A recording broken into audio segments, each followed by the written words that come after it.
let's start working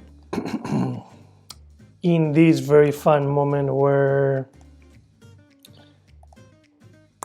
the character goes from here in the arms, overall in the arm, in the hand, goes up and starts to say hi. So first of all, I'd like to not worry yet in all these mirrors and the let's say the multiple arms here. First I want to make sure that all this part, let's say the anticipation and the movement towards this direction is working. So that's what I'm going to be doing first. And then we will start to focus on let's say on the high part and all that, and talk more particularly about what techniques and tricks we're going to be using for that. For this part, basically what I'm just going to be doing, just to make sure that I have like a very nice trajectories, following the lines of the trajectories that we want. I know that I want something that goes a little bit in this direction till here.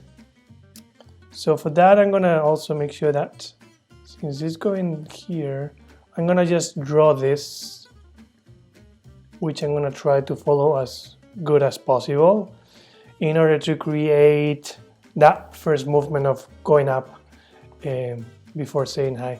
This is also going to help us to create this kind of movement. So it's going to be also the guideline for the eye to understand what is later on going to happen, which is lots of madness and chaos with the hands.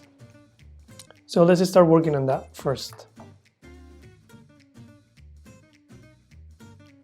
So first thing that I'm trying to do before anything else is try to create like a very simple ease out with having my elbow leading the movement, oop, and then it goes into that shape.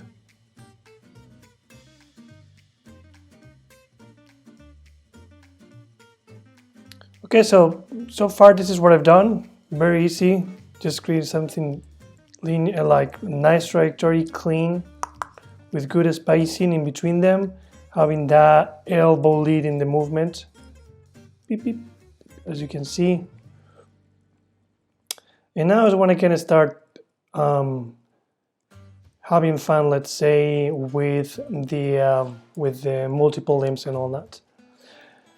So in order to get those multiple limbs working on, we need, of course, the multiple limbs. There is two ways to work with multiple limbs, depending on what we want or the amount of, let's say, of control we want on that multiple limb.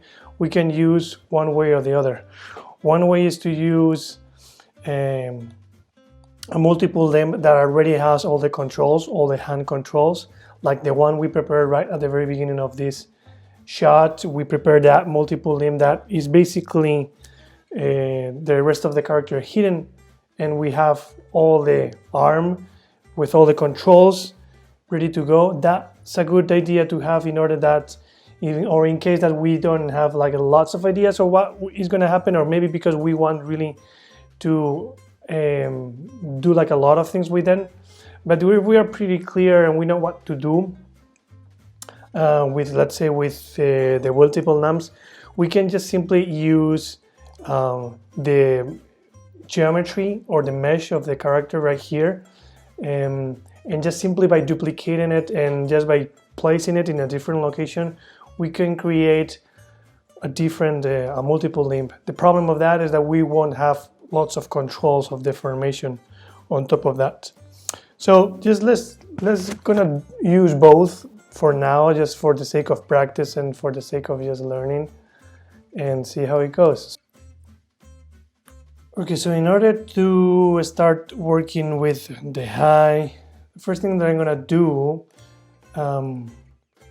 before bringing my, let's say, my multiple limbs and all that, I'm gonna start working with just one hand and trying to create something that is fluid enough, crazy and a little bit chaotic, but crazy enough. And then we will support all the movement with all the multiple limbs. So I'm gonna make sure that I have well marked my trajectories, the ones that I'm working on. And actually maybe I should clean these trajectories a little bit better, so I'm sure that I'm working in the better line. And I'm just gonna go and do all that crazy thing that probably is gonna be quite like very kind of like crazy kind of thing. Okay.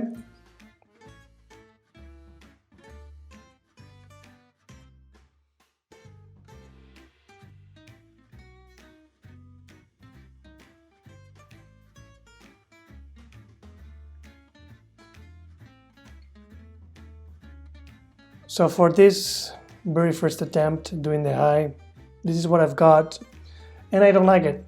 I think this is like too broad. This is one of the things that happens. Sometimes we have to go for things, try it and see how it works. This actually doesn't really work. So what I'm gonna try to do now, I'm gonna get rid of everything, and I'm gonna try to do just something that is a little shorter, because I really want that kind of feeling. So I'm gonna start with just way more, only this kind of like white movement. So it's less white. So I'm gonna try to do that and see how it feels, and if I like it, I'll continue.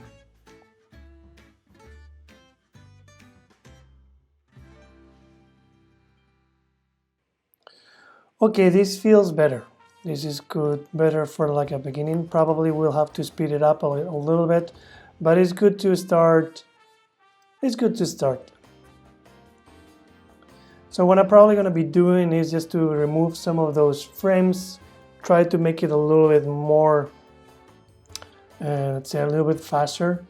And with that, I'm gonna bring that other limb that I already had. And as you can see how basically what we're gonna be doing is just to put it in a way that, let's say we fake that we are combining different poses into one single frame. So let me bring my other limb and see how we do that. So I have here this other limb that I already created with you guys. And what's important is that we place it more or less, so we start to use it more or less when by the way, this is referenced, okay? So it's important that more or less we bring it in the moment that we need. In the rest of the time that we don't need it, we just simply hide it, right? So what I'm gonna be doing basically is gonna be just kind of like the same philosophy that of what we've done with what we do with the smears. Instead of faking a fast movement because of the distortion, we fake a fast movement because of the replication or duplication of those limbs, right? So, for example, here, in this one, after coming from this fast movement where we have already a smear, in this one we can already have one limb over there and one limb close by to start to create that sensation that, oh, it's going so fast that it's duplicated. I want to make sure also that they are quite look alike. And so in this frame, maybe I can just similar to that. Sometimes we may want just simply delete. Or for example, what I want is, if I know that this is, let's say, the frame of where we're going, I can go back to this previous frame and make this limb to be the future one, the future limb that we want, right? So I'm gonna do that. I'm gonna just I'm going here, more or less. I'm just doing like a very fast replica. More or less, it doesn't necessarily mean to be like super exact, but we got the idea, right? So in this one, what I can do, I can just simply go straight into the other side after doing that. Actually, maybe I can get rid of this frame and go straight into this. Maybe I can add here another one. For that, let's gonna use the other kind of doing limbs.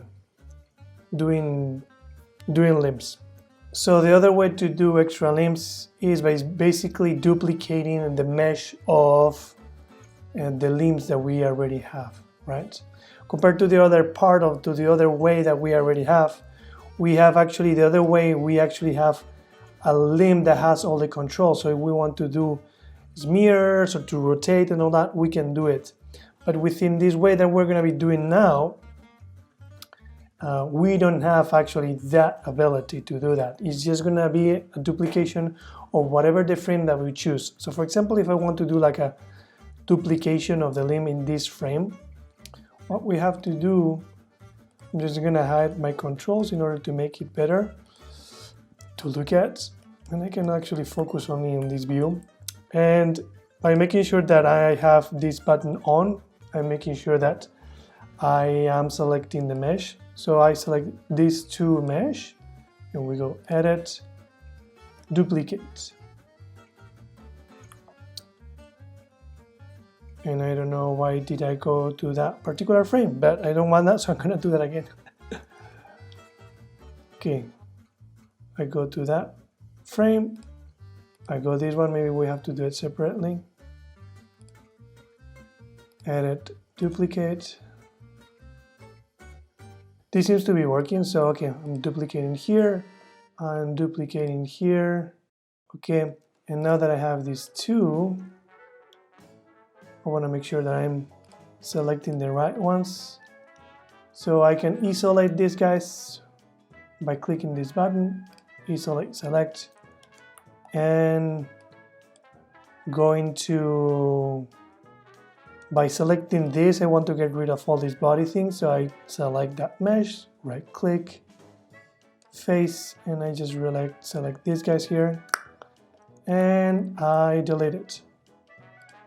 So by doing that, I already have these two, let's say, pieces of geometry that I just need to put them together. So for that, I'm gonna just select them, go to edit, group, and this is probably the most tedious part of it, is now that in order to control and to animate it, we have to work always with the outliner, but it's not a big issue, okay? So the only thing that we need left is to bring the pivot to a more easy and more, logic place.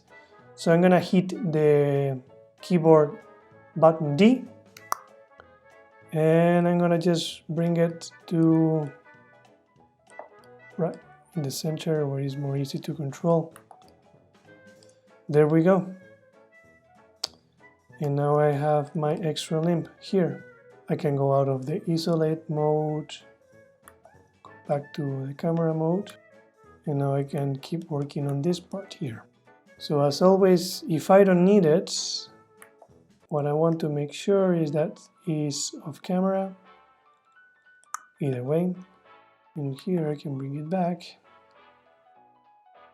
Right, so that's the system basically to do the other extra limbs. But as I was saying, the problem of doing such a thing like that is that we don't have a let's say a control to control the whole thing if we want to control in the future.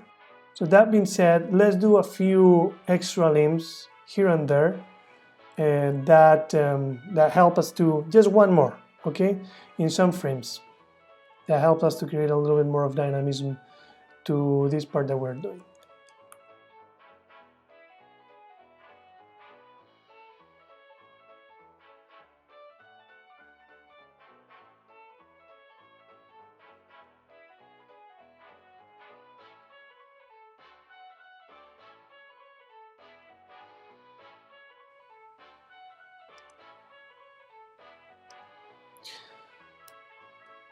Okay, so this is more or less what I've got. I'm pretty more or less happy with it.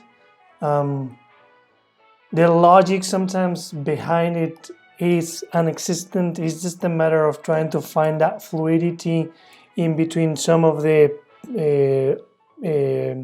limbs that you have, like you may have, for example, you may choose like for 3 frames, for example, having in one of the limbs having a little bit of some trajectory, but after those 3 frames you decide to do something completely different, because what you don't want is to create like a very real trajectory or like a very real pattern. So it's a little bit of playing with these pieces, right? More or less this is what I came up with. I don't like the end, but probably it's because I need to start working with that moment of going back into this pose. So I'm gonna leave it as it is right now. I think it feels pretty nice.